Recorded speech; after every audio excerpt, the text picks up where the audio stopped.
Thank you. Mr. Reichert's recognized. Thank you, Mr. Chairman. Welcome, Mr. Ambassador. Good to see you again. And again, congratulations to you and your team. And I really appreciate your presence here and your open, honest answers. We have worked well together, the committee and your office and my office personally appreciate your efforts. I want to touch on something. My focus will be all on jobs, and of course this,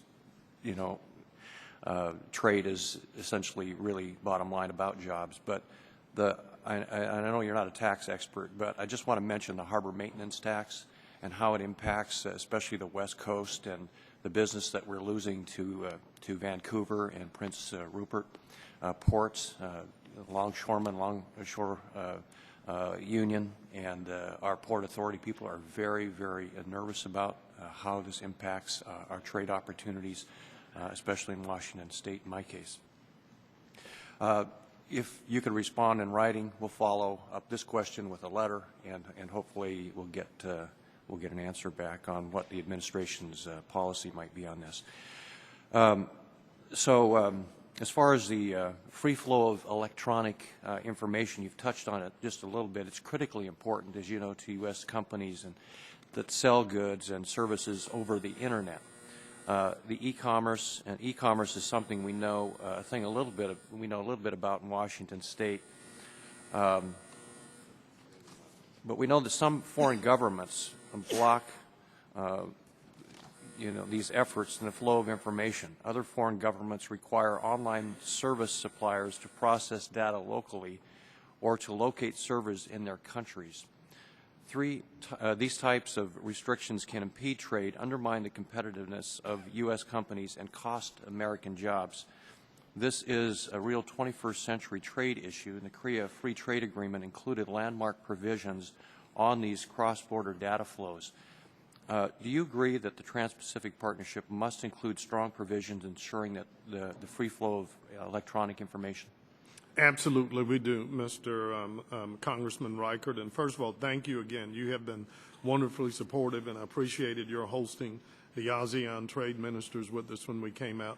But we agree with you, and I think we have worked with you and other members to table what we believe is a very thoughtful, common sense e-commerce provision in the Trans-Pacific Partnership for the reasons that you articulated.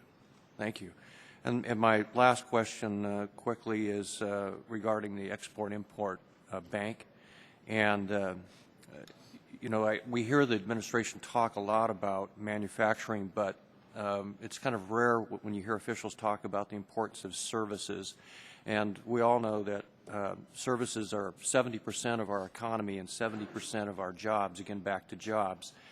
Services like financing, insurance, and express deliveries don't just create jobs, but they create high-paying American jobs, and further, they enable manufacturing. And they enable exports, and the Export-Import Bank is up for reauthorization. There are many who talk about the banks in terms of what it means for America's largest employers, but a lot of folks really sort of dismiss the small business impact here of the Export-Import Bank. Can you explain really how important it is for the Export-Import Bank in their relationship with small businesses in the United States, please? Thank you. I'm happy to. And again, I recognize I'm here as U.S. Trade Representative, but one of the good things we've worked with you, exports is a great story right now. Our exports are up. We are in records across all services, all sectors. Manufactured goods are up 33%. Agriculture is up 34%. Services is up almost 20%. In just about every country in which we trade, we have a surplus in services. 70% of Americans work in the service sector. 95% of U.S. exporters are small businesses, many of them in the service sector. So first of all, we acknowledge everything you say, Congressman. We are working. That's why we are specifically addressing services liberalization in the Trans-Pacific Partnership. It is one of the larger opportunities we have in Korea, for example, that has a $500 billion services market. But I think it's also critical, as well as we're doing, that Congress renew and extend the authority of the Export-Import Bank. And I think, and forgive me, I don't know the exact numbers. I want to say they have about a $100 billion lending cap. They are effectively at about 95% of that. That's going to run out in the next 2 months. And so as well as we're doing, we're going to lose the ability to finance many of our products, and particularly for small businesses. And so I think it's critically important that export banks caps be lifted, they be extended. They cost the taxpayers not one single dollar. They are financed through their transactions. One of our better stories, they enable many of our small businesses to grow and compete. So hopefully we can work with Congress to extend that.